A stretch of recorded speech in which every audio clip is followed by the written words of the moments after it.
Berjumpa lagi di kelas Bahasa Yunani 2. Pada kesempatan ini bersama-sama dengan saya Pak Devlit. Dalam pembahasan kita kali ini kita akan melanjutkan materi terkait kata kerja. Dan kita sudah tiba di kata kerja indikatif aorist. Kata kerja indikatif aorist juga sekali lagi merupakan salah satu kata kerja bentuk lampau yang sama dengan indikatif imperfect. Oleh sebab itu ada beberapa aturan dalam indikatif imperfect yang juga tetap berlaku di dalam indikatif aorist. Seperti misalnya adalah aturan-aturan tentang augment atau awalan yang kita pelajari di indikatif imperfect itu juga berlaku di indikatif aorist.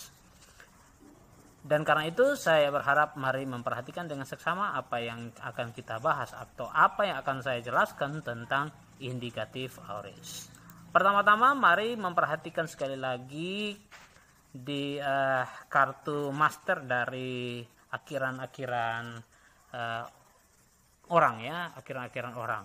Seperti yang sudah saya bahas di video sebelumnya di indikatif imperfect, bahwa tense masa lampau seperti indikatif imperfect dan indikatif aorist itu menggunakan akhiran-akhiran dari tense yang sekunder ya, akhiran-akhiran dari tense yang sekunder ya, baik itu aktif maupun medium pasif. Oleh sebab itu indikatif aorist pun masih tetap sama seperti indikatif imperfect, yaitu menggunakan akhiran-akhiran yang sekunder, baik itu aktif maupun medium pasif. Kita langsung saja ke pembahasan kita tentang indikatif aorist. Tense aorist itu adalah tense yang menggambarkan aktivitas yang tak ditentukan. Apa maksudnya? Maksudnya adalah bahwa aktivitas itu telah terjadi. Akan tetapi tidak ada penjelasan tentang aspeknya. Aspeknya itu apakah aktivitas yang telah terjadi itu aspeknya prosesnya atau tidak. Dia sedang berproses atau tidak pada masa lampau. Hanya saja dia menjelaskan bahwa aktivitas itu telah terjadi, tetapi tidak ada penjelasan mengenai aspeknya. Dia berproses atau tidak. Dan pada umumnya aktivitas itu telah terjadi pada masa lampau. Jadi ini tense aorist. Kemudian yang perlu dipahami yang berikut adalah untuk tense aorist dibagi menjadi dua bagian, yaitu aorist ke-1 dan juga aorist kedua. Nah, aorist kedua itu hampir identik dengan imperfect. Sekali lagi, aorist kedua itu hampir identik dengan imperfect. Karena itu kita akan terlebih dahulu nanti akan mempelajari tentang indikatif aorist kedua. Mengapa? Karena supaya kita tidak bingung, kita tinggal melanjutkan dari imperfect ke aorist karena hampir identik, sehingga membantu kita untuk memahami bentuk dan akhirannya. Sedangkan nanti aorist ke-1 itu ada penambahan formative tense lagi ya, jadi berbeda. Kalau di indikatif aorist kedua tidak ada, jadi dia hampir sama dengan, hampir identik dengan imperfect. Jadi meskipun urutannya aorist 1 dan aorist kedua, tapi yang kita akan pelajari terlebih dahulu dalam indikatif aorist yaitu aorist kedua. Itu yang perlu diperhatikan. Baik, nah ini paling tidak susunan untuk indikatif aorist. Indikatif aorist ke-1 itu dibagi menjadi aktif, lalu ada aktif liquida, kemudian medium dan juga pasif ya. Jadi ada indikatif aorist ke-1 aktif, aktif liquida, medium dan juga pasif. Yang berikut ada indikatif aorist kedua, itu ada aktif atau aktif liquida, ada medium dan juga ada aktif. Jadi sama saja pembagiannya yang akan kita pelajari di indikatif aorist seperti ini. Baik, untuk tidak memperpanjang lebar, kita langsung saja kepada pembahasan kita yang berikut, yaitu mengenai indikatif aorist, yaitu aorist kedua. Jadi kita akan mulai dulu dari aorist yang kedua untuk memudahkan kita memahami, membantu kita memahami tense ini. Indikatif aorist kedua itu rumusnya adalah sebagai berikut. Dan kita paling pertama kita menuju ke indikatif aorist kedua aktif. Jadi yang kita pelajari adalah indikatif aorist kedua aktif. Itu perlu diperhatikan. Nah, indikatif aorist kedua aktif, ya, itu rumusnya sebagai berikut. Yang paling awal adalah augment. Peraturan, sekali lagi peraturan tentang augment itu masih sama dengan peraturan-peraturan di indikatif imperfect. Jadi silakan lihat video sebelumnya jika masih atau lupa mengenai indikatif imperfect. Itu ada penjelasan tentang augment atau pada materi yang sudah saya sampaikan sebelumnya. Lalu kemudian stem tense-nya ini kemudian sudah berubah menjadi stem tense aorist aktif. Sekali lagi sudah berubah menjadi stem tense aorist aktif. Nah, inilah yang kemudian membedakan imperfect dari imperfect aktif dari aorist kedua aktif, ya. Karena kalau di imperfect itu stem tense-nya adalah stem tense present. Sedangkan untuk di aorist kedua aktif, stem tense-nya sudah berubah menjadi stem tense aorist aktif.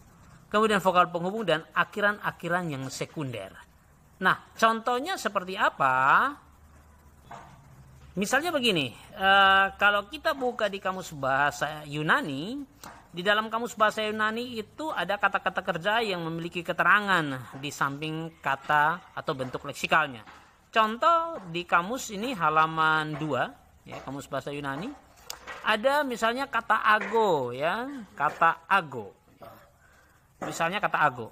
Kata ago ini sendiri berarti memimpin, membawa, menggiring, pergi, dan seterusnya, ya. Tapi perhatikan, di sini ada keterangan. Ini foot, berarti ini foot, bentuk future-nya adalah akso. Sedangkan aoristnya adalah egagon. Oke, sekarang kita tahu bahwa ketika dia berubah menjadi future, stemnya kalau di present itu dia ago, gini, ada perubahan. Kalau di future dia sudah ax, ya, ini stemnya, ya. Tapi kemudian kalau di, saya coba perbesar, ya, biar lebih jelas.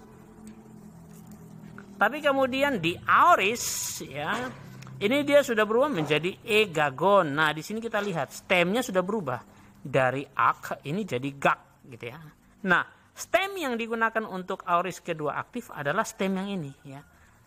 Kita tidak pakai yang di sini, ya, tapi pakai yang ada di sini. Berarti yang kita ambil adalah ega, ya. Nah, biasa kamu sudah membantu kita untuk melihat bentuk dari orang pertama tunggal indikatif aorist aktif, ya. Jadi itu diperhatikan dengan sesama. Ketika mencari kata-kata dari kamus, maka yang dicari adalah yang tulisan aor seperti ini. Kalau dia tertulisnya aor pas, nah seperti ini, aor pas, jangan menggunakan yang tulisan aor pas karena kita belum bahas itu, ya. Itu nanti digunakan untuk aorist pasif. Sedangkan kita sekarang membahas aorist aktif, ya, aorist kedua aktif. Jadi yang digunakan adalah stem yang aorist ini, stem aorist. Baik, kita perhatikan kembali ke materi. Kembali ke sini, jadi augment, stem tense aorist aktif, vokal penghubung, dan juga akhiran-akhiran aktif yang sekunder, ya, aktif yang sekunder seperti yang sudah disampaikan di awal ini, ya, on, sn, omen, ete, on, ya. On, sn, omen, ete, on, ya, yang bagian belakang. Baik, coba perhatikan contohnya. Jadi ini augment, ya, augment, lalu ini stem tense aorist aktif. Ini ada dari kata lambano. Jadi kalau cari di kamus itu kata lambano. Untuk aoristnya dia jadi lab, gitu, ya, bukan lambano tapi labano, ya. Lamban, ya. Jadi dia sudah mengalami perubahan, ya. Kemudian ini perubahannya, ya, labon, ya. Ini adalah vokal penghubung dan juga akhiran. Baik, aorist kedua ini hampir identik sekali lagi dengan imperfect. Yang membedakannya adalah aorist kedua aktif dan medium ini tidak memakai formative tense. Dan juga stem tense-nya itu adalah stem tense aorist. Contoh, dalam bentuk aktif, stem dari aorist kedua selalu berbeda dari stem present. Jadi kalau tidak berbeda, maka imperfect dan aorist kedua itu tidak bisa dibedakan. Misalnya kata Lego. Lego itu bentuk aoristnya adalah apon. Nah, ini berbeda kan. Jadi kalau Lego, ini stemnya adalah leg kalau di imperfect.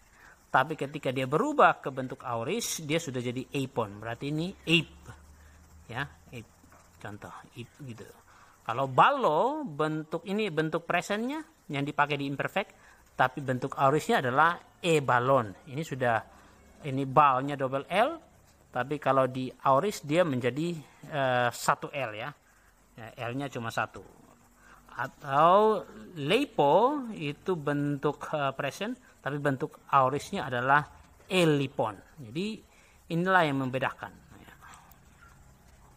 Ini contohnya kita lihat tadi pola konjugasi dari indikatif aorist kedua aktif. Augment, kemudian stem tense aorist, lalu vokal penghubung dan akhiran aktif yang sekunder.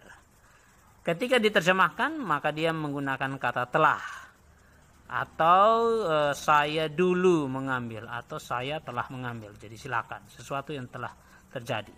Tapi saya sarankan untuk kita menggunakan terjemahan saya telah mengambil. Ya. Baik, kita baca bersama-sama.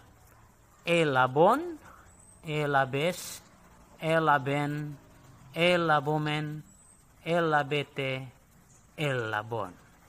Ya. Jadi coba dibandingkan dengan imperfect. Ini adalah eluon, elues, eluen, eluomen, eluete, eluon. Ya, ini dua kata yang berbeda. Jadi bisa diperhatikan saja perbedaannya. Ini stem tense. Kalau di imperfect ini stem present. Kalau di aorist dia sudah menjadi stem aorist. Ya. Jadi ini bentuk indikatif aorist kedua aktif. Kita melangkah ke yang berikut, yaitu indikatif aorist kedua medium. Rumusnya masih sama. Augment stem tense aorist aktif, ya, dia masih menggunakan stem tense aorist yang aktif, bukan yang pasif.